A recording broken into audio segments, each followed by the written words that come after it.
Hey, what's going on, everyone? It's If You Have to Pick Three. It's Matt. And it's Zach. This is our list show, so I get a pick three list. Zach gets a pick three list. My pick threes usually win. Zach gets something on the list. And we have a final top three list. Not sure about that. I'm pretty sure that Zach is a kind gentleman who makes a compromise on a certain list. We both agree like gentlemen, and we present to you a final three out of that. This isn't 2 minutes to review where you mostly win. Sometimes I'm like, you know what? I was going to pick that anyway, so I'm just going to let Matt have it. Feel like a big boy. Well, welcome to the show. Clicked on the picture, and this time we're talking about supergroups. Yeah, Matt and I just reenacted how most supergroups break up, debating over certain topics. But no, there's never egos in supergroups. What are you talking about? Never. You know, there's something to be said about a really special moment when some of your favorite musicians from different bands just decide to come together and create a single piece of music and form a new group. And recently, a few musicians from Seattle, more specifically Chris from Nirvana fame, Kim from Soundgarden fame, and Matt from Soundgarden and Pearl Jam, surprised everyone with an album that the three of them and some other musicians worked on together. Pretty much just took everyone by storm. Like, oh my God, it's the ultimate grunge supergroup. And that got Matt and I thinking, you know, there's a lot of great supergroups out there, but who are the best? Which groups united like the Justice League and formed the most incredible sounding supergroup of all time? So, of all groups, you went with the Justice League. You couldn't have gone with the Avengers. And you know what's funny? I actually prefer Marvel over DC. So don't ask me why I went with yeah, Justice that's League kind of weird. Yeah, I don't know either. I'm as shocked as you are, Matt. I have twins, twin toddlers. My mind is all over the place. But anyway, that's beside the point. So this episode, we determine the three greatest supergroups of all time. And I am always a gentleman. So Matt, I will let you go first. But before I let you go first, a special shout out to Lucky 13 Beard Co. Yeah, they're our sponsor, been our sponsor for quite a while now. If you haven't ever heard of beard balms and oils, you really should look into it, especially if your beard has felt rough, you know, and you haven't found that scent that really is you. Ed and the guys over at Lucky 13, they've been doing this for a while now. They've put together some really awesome beard balms and oils. They help you look good. They help your beard feel good. And we've actually helped them, and we're going to help you smell epic because we've come up with our own beard oil in the Lemmy. And it's in tribute to Lemmy from Motorhead. And it's got everything in it that Lemmy was a part of, except for rock and roll, because that really, you know, doesn't have a great smell. But it's bourbon, cola, leather, tobacco. I mean, it smells incredible. And I'm not just saying that because it's ours, but it really just does smell absolutely amazing. I've been around beard balms and oils for quite a while, and I haven't found anybody who quite gets it all right between the feel and the smell. And Lucky 13 just knocked it out of the park with us. So if this sounds like anything that you're interested in, I mean, even if you got a little inkling like, all right, you know what, maybe I'll give it a try, we're going to give you 10% off your order. And you can use it on the Lemmy. So head on over to Lucky 13, the number, beardco.com. Click on the products page. It's the very first thing on there. Throw it in your cart. Throw any of the other amazing smells that Ed and the guys have into your cart. Use the code EFP10 at checkout, and you're going to get 10% off your entire order. Lucky 13, the number, beardco.com. Use that code EFP10 at checkout. All right, Matt. Like I said, I'm a gentleman. I will let you go first. Tell us which three supergroups you think are the best of all time. The first one, the second one, and the third one. Ooh. You know, the second one is often usually the most controversial pick, but interesting. Well, can you elaborate? Because it's going to be, because I'm going to start out with probably a slam dunk. Because there are supergroups out there that normally don't get past one album. And these guys managed to get better and better and better with each album. They did 3 albums in total, unless I'm missing one, but I believe I'm not. And they arguably had one of the greatest voices in rock and roll history, and a band that, you know, you thought they could only do like really radical out there style of music because they were all pretty much from Rage Against the Machine. And then when you throw Chris Cornell in the mix, you get Audioslave. And I remember very vividly when the first album, the first single, Cochise, came out, and listening to that, that blew my mind. The music video that went along with it too, and they're performing on the roof with all the fireworks going off. It was a great video for just a performance video. And there are so many killer tracks on that first album. And to think that the band, you thought they could only do like that new metal hip hop style, and then they come back and they're just a great solid band for Chris Cornell. And Tom Morello's guitar work isn't over the top, and it isn't, laden with sound effects like you were used to with Rage Against the Machine.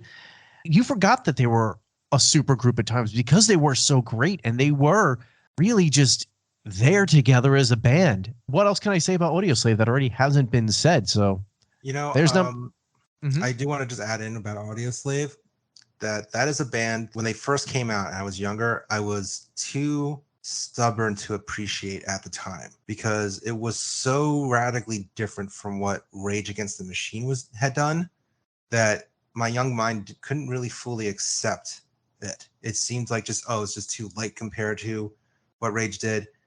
And it wasn't until the older I got that I realized, my God, songs like a Stone and Be Yourself are just incredible. Well, let me say this because and the guitar solos are just phenomenal on those songs in particular. Not to say that they don't have other great songs, but those songs in particular, I go back and listen to today. I'm like, man, those are just amazing songs. So the WWE ruined Be Yourself for me because they used that song for, I forget if it was Tough Enough or if it was the Diva Search. But I don't recall. It was probably Tough. That came out in 2005, so it's probably Tough Enough. I don't think. Oh wait, maybe it was Diva Search. But one of them used it, and they played it every week. It was the theme song to that segment. Oh, that's funny. I don't recall that. It got overplayed, and I can't listen to it. And actually, and speaking of that song, Be Yourself, it was actually the song's use in an episode of Scrubs that got me to go, you know what, that is a pretty good song.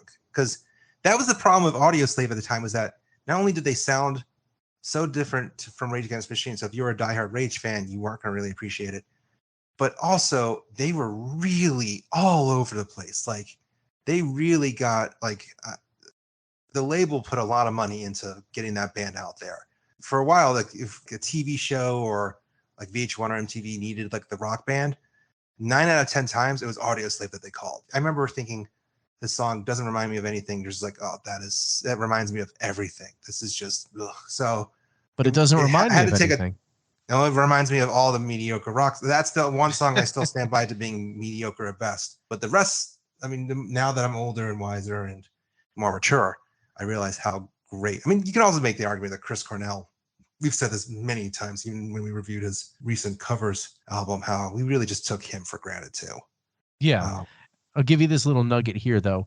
I could have gone and seen Soundgarden like 2 or 3 times, and I was like, I'm not in the mood tonight. I'm not going to go. And then finally I was like, all right, you know what?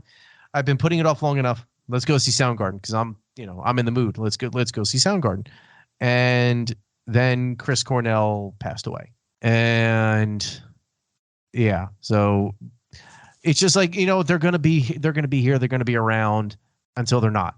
And that was cut off sooner rather than later. So yeah, that was a big bad on me for not going to see them when I could have, because I loved Chris Cornell. I love his voice. I think one of his finest vocal performances ever is on the original Audioslave album, the first one, and it's I Am the Highway. Yeah, I great song. Love that song. So if you don't have any Audioslave in your music collection, you need to go pick some up. So that's number one. Pick. I mean, that could be pick 2 and 3 as well. I mean, it's just that good. Number 2, this one is going to be a little bit different. And this is, like you said, the controversial pick.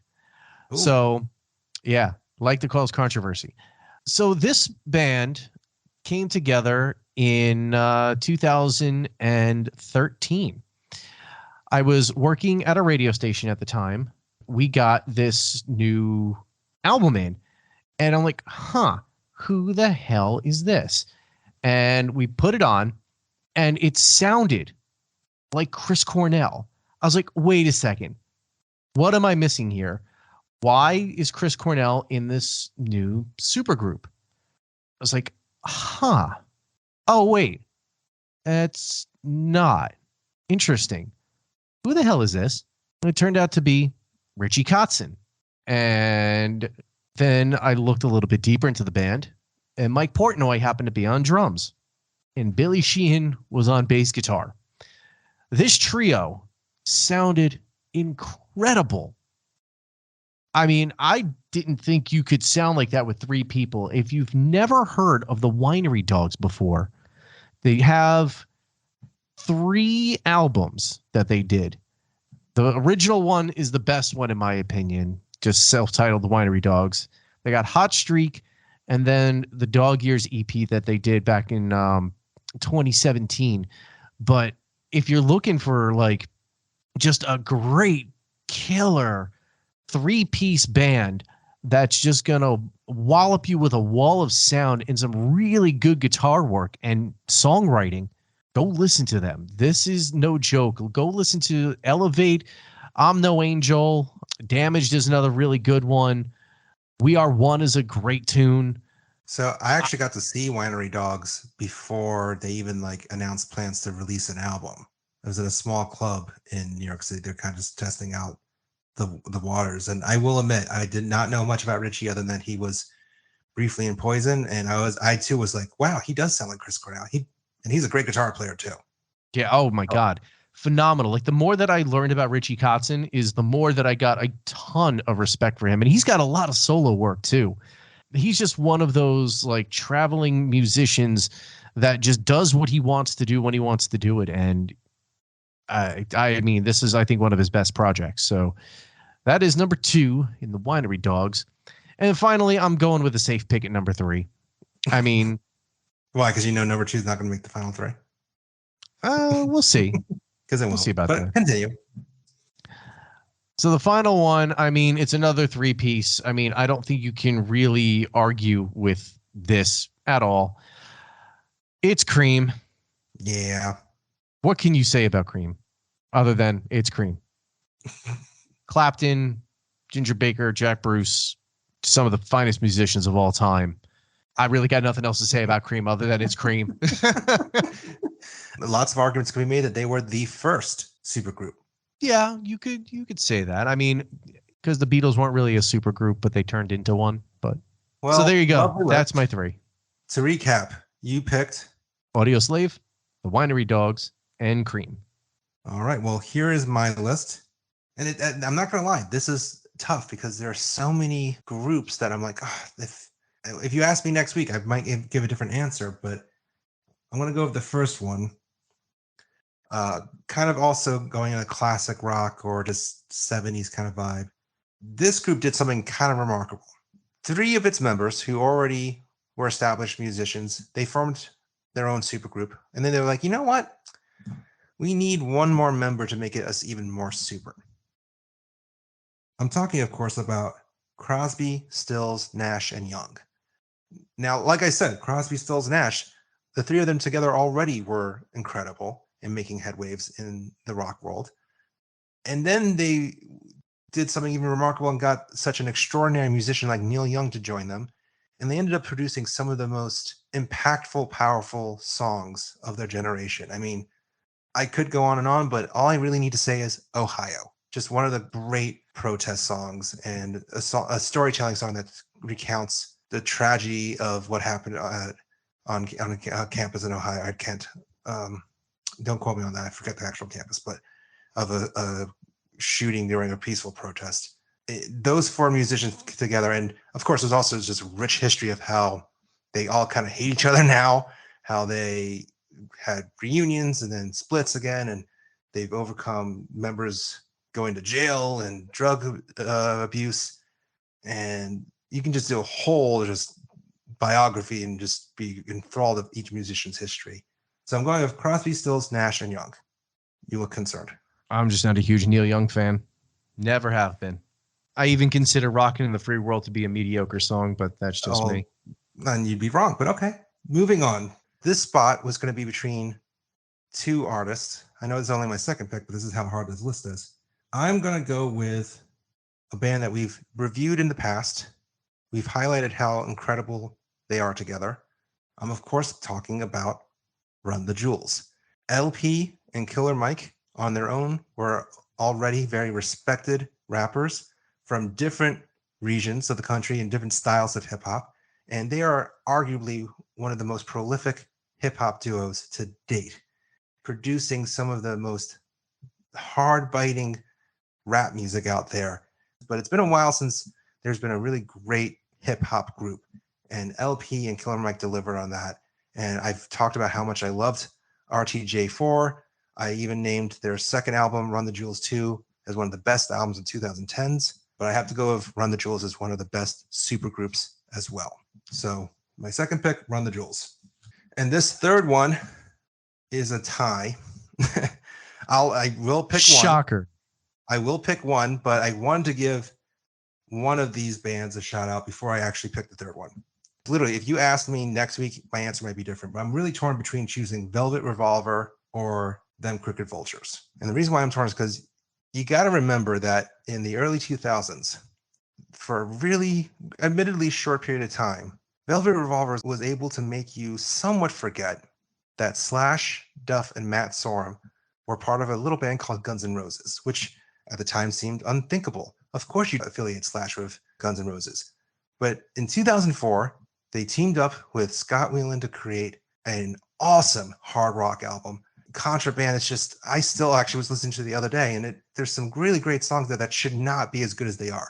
That band should not have been as modern sounding as they were. It really was the perfect blend of Stone Temple Pilots and Guns N' Roses. And they were huge. They had huge hits like Slither and Fall to Pieces. They were headlining arenas on their own. And it's kind of amazing to me to think that they kind of out of nowhere just died because they had conflict with Scott Weiland. Oh, I didn't mean it like that. Bad choice of words. Yeah, I admit it. I admit it in hindsight, yes. They fizzled out. They were never able to find a replacement for Scott Weiland. Many fans kind of forget that they existed. Slash and Duff obviously went back to Guns N' Roses. So it's kind of a shame because they really did have some strong momentum behind them. Kind of similar to Audioslave. Maybe not as critically acclaimed as Audioslave, but still had some momentum. But I'm going to end up giving my third slot to Them Crooked Vultures. Because how could you not give praise to a band that consists of Dave Grohl, Josh Holmes, and John Paul Jones? It was a weird pairing, to say the least. Not a weird pairing at all. It was actually a perfect pairing combo. I mean, Dave Grohl performed on some great Queens of the Stone Age songs and albums. So that made sense. It's clear that both Josh and Dave love Led Zeppelin. So that made sense that, they'd want to collaborate John Paul Jones. It's more of amazing that they actually, all three of them, found time to create an album that, by the way, was amazing. I was actually just listening to today how it was just an awesome rock album that made you think of, it kind of was, the best way to describe it is it's Cream on steroids, which kind of makes sense as a trio. But it's the only thing that sucks about Them Crooked Vultures is that they only made one album, in my opinion. And I got to see them live actually right before they even released any songs. It really was just crazy and special to see those three on stage rocking out. And that's what a supergroup should do, is just bringing three of the most incredible musicians of a time together to create something really special. So my final three: Crosby, Stills, Nash & Young, Run the Jewels, and Them Crooked Vultures. Sorry, Velvet Revolver. Now comes the debate. So now we got to pick. So I will give you Cream. That's a duh. Duh. I will give you Audioslave because they really are a band that often easy to forget how great they were. So then, out of my three, which one are you leaning towards? Because, sorry, Winery Dogs is not coming in even close to that final three. You sure? Oh, yeah, absolutely. Absolutely. Sorry. The amount of impact that they've had even does not even come close to any of the 3 bands that I mentioned, but it's cute that you think so. So out of my 3. We don't need another Cream, so them Crooked Vultures isn't in. Oof. Run the Jewels or Crosby, Stills, Nash and Young. Well, you just admitted that you hate Neil Young. I do. I'm trying to give him the benefit of the doubt. I don't like Neil Young. Let's go with Run the Jewels. I'm okay with that because that's an example of a supergroup still going strong and still making an impact. So I'm fine with that. That makes me happy. So then there you have it. The 3 greatest supergroups of all time: Audioslave, Cream, and Run the Jewels. And people are going to have some words. This was a tough one. I really kind of struggled coming with a final 3 because even just thinking of, I was so close to naming Gnarls Barkley. Danger Mouse and CeeLo, they made such an incredible pairing together. I mean, I still listen to those songs, and I mean, Crazy was one of the biggest hits of the 2000s. Yep. I mean, so that would have, I mean, I was really close to putting that on my list. I was close to saying the Raconteurs, but I also didn't want everyone to think that this was just a Jack White podcast as we just reviewed his album. Hey, steady as she goes. Traveling Wilburys. I mean, literally Bob Dylan, George Harrison, Tom Petty, Jeff Lynne, and Roy Orbison in a group. How is that not one of the most incredible supergroups? And even Bad Company. That was a great supergroup too. I mean, they had huge hits, bigger hits than any of their previous groups. So this was a tough one, but I feel confident in our final 3. How do you feel? Doesn't matter how I feel. It matters how the listener feels. That's right. And guess what? You can tell us how you feel on Facebook, Twitter, Instagram at Epic Footnote. Let us know if you agree with our list. If you disagree, who do you think are the best supergroups of all time? Tell us you like Mr. Big. I was literally about to say More Than Words. I'm like, nope, that's extreme. Just hold on, little girl. Ah, there you go. That's right. Let us know what you think. To be with you. Okay, we get it. You like Mr. Big. Move on. Let us know what you think on our social media channels. Also subscribe to our YouTube channel to hear more and podcasts like this. You can check out some cool videos that we produced over the time. And a special thanks again to Lucky 13 Beard Co. Again, lucky13beardco.com. Go there, buy some amazing smelling beard oils, including our Lemmy-inspired one, and use the code EFP10 to get 10% off of your order. Also, massive thanks to Rootless Coffee, based out of Flint, Michigan.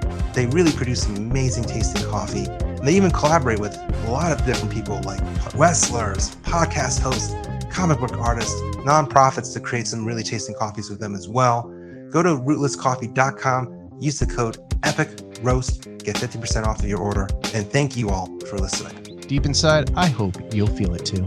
Oh, we're really going to end on a Mr. Big note, huh? Bye.